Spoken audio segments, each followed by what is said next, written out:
What's up, guys? Welcome to Off the Great Wall. I'm Dan. Hey, I'm Mike. You know, Dan, you're always a well-dressed guy, except for, I don't know who the sleeves belongs to, but I'm always a t-shirt and jeans kind of man.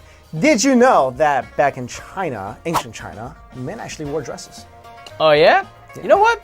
I support that. That would be like pretty super comfortable. Anyways, what's really interesting about Chinese culture is that throughout every dynasty in Chinese history, the style of clothing would adapt to the new dynasty and will last until the end of that dynasty. Here's a look at the fashion throughout Chinese history.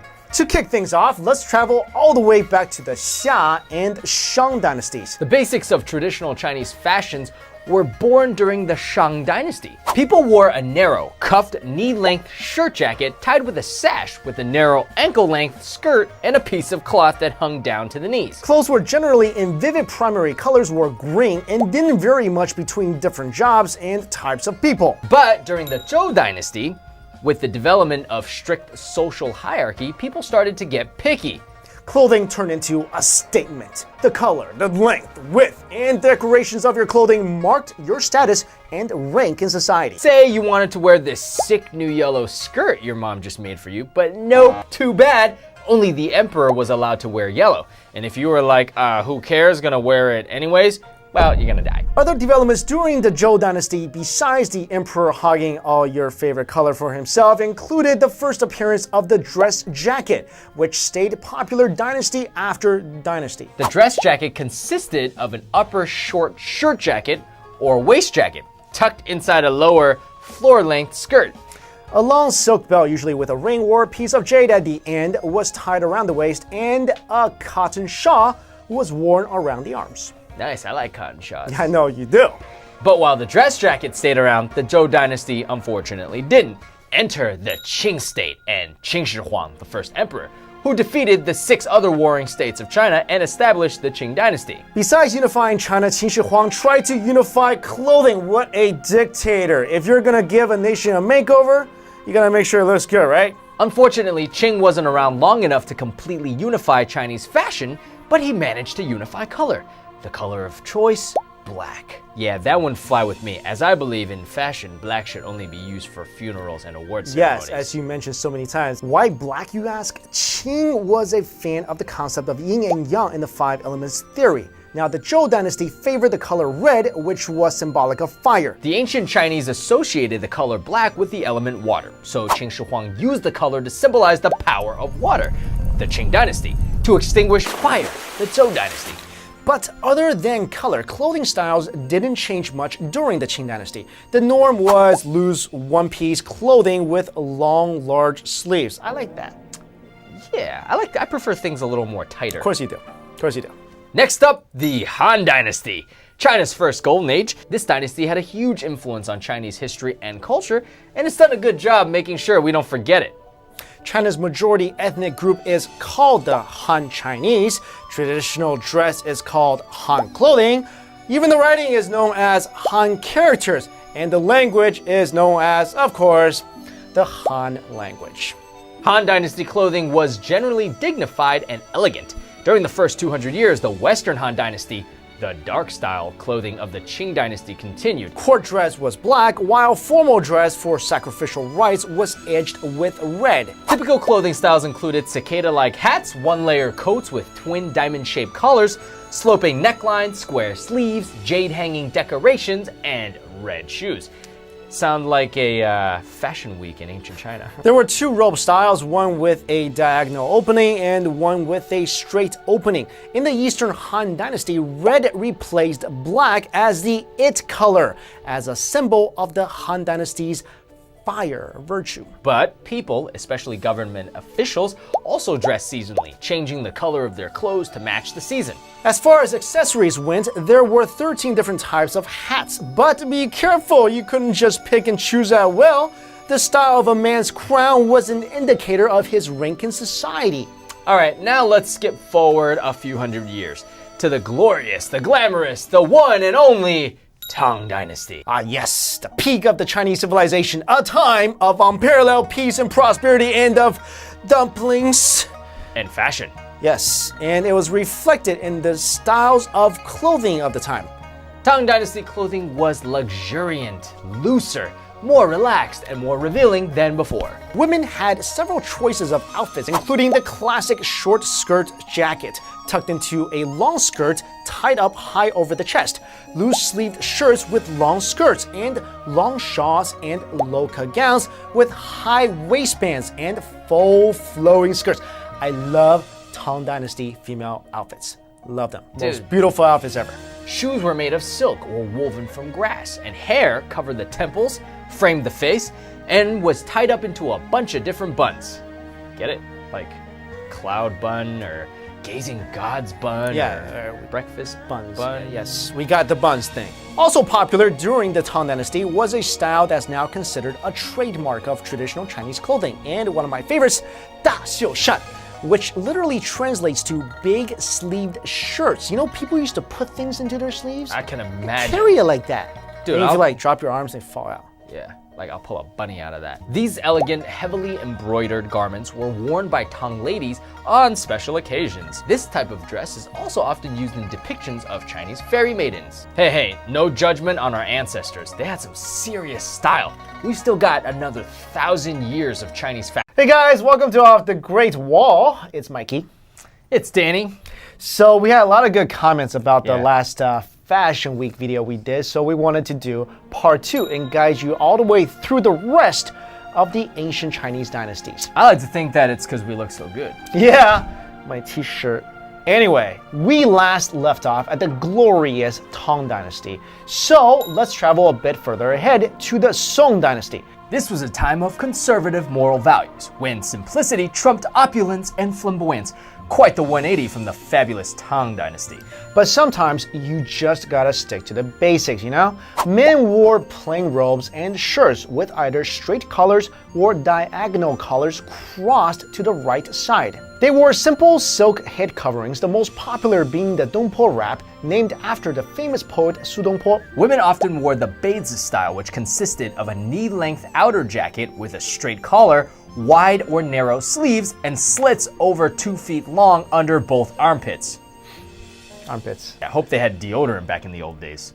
Grand sleeves were also popular for those with high social status and were worn with a long skirt, a colorful silk shawl, and a hanging jade piece. Song Dynasty skirts were inherited from the Tang Dynasty and came in many styles, including the tulip skirt, which was dyed with tulip grass and kept the flower's fragrance.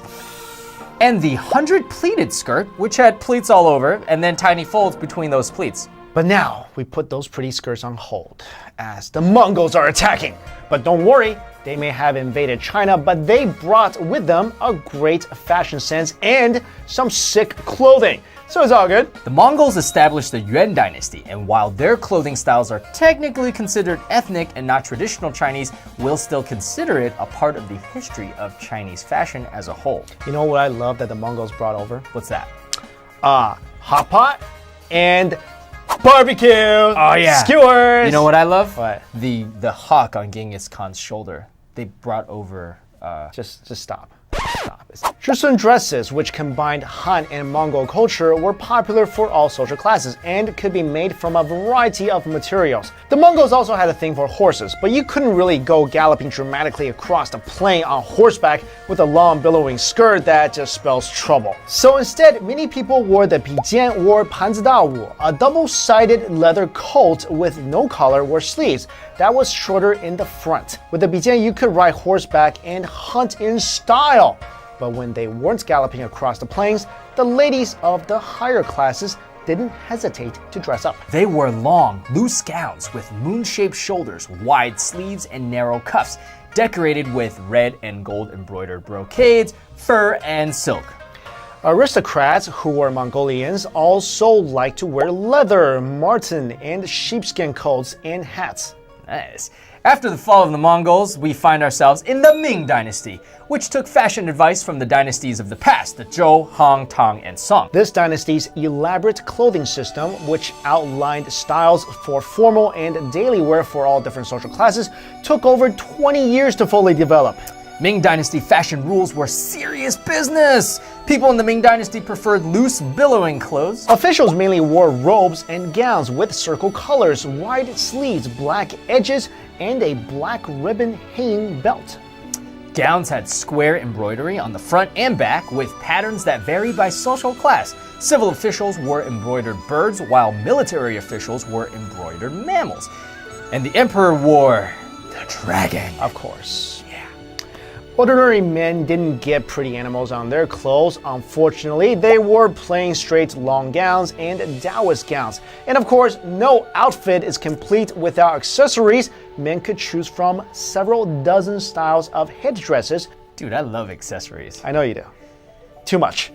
Meanwhile, the ladies of the court wore big sleeves, short tops, decorated crowns, and long shawls with phoenix and flower decorations and gold or jade hangings. So basically, all the top dogs got to flaunt animal stitchings on their clothes. And for common women, no fancy phoenixes, only plain gowns, coats, shawls, and short tops, usually worn with a skirt and paddy robe, a rectangular piece of fabric spliced with many other pieces of fabric, like a paddy field. Hey dude, in modern days, I would embroider mine with a Pokemon. Yeah, you would. Yeah, I would. Yeah, that's not cool. Okay. Ming Dynasty skirts were often pleated, light-colored, and simple, at least in the beginning. But enough is never enough when it comes to glitz and glamour. So while early skirts only had embroidered designs on the bottom 2 inches, later skirts were much more highly decorated. Finally, we reached the Qin Dynasty, which is when the Manchurians took over China. So Qin Dynasty fashion technically isn't a part of Han clothing, but we couldn't bring ourselves to leave it out. So here we go. About the Qing Dynasty, probably the most recognizable style is the hairstyle of the men, where they shave the front part of the head and have a little ponytail in the back. A big ponytail. Yeah, and then like there's one guy, Yeah. I saw a movie, Yeah. he trained his ponytail to be like a whip. Oh, I've seen that. He was like Yep. whipping people with it, and he was called God Whip. The Chinese adopted Manchurian style clothing, which was characterized by a rectangular waistless silhouette, short narrow sleeves, saddle-shaped collars, plate buttons, and embroidered designs. And of course, one of the most well-known traditional garments is the qipao. But it might surprise you to know that this is actually a Manchurian invention. Can I just say, qipao is one of my favorite like outfits for High females. five. I love it. Love This it. looks so beautiful. The name comes from the Qi people, another name for the Manchurians. Manchu rulers organized their people into banners or qi and called them banner people or qiren. So their dress came to be known as the banner dress qipao.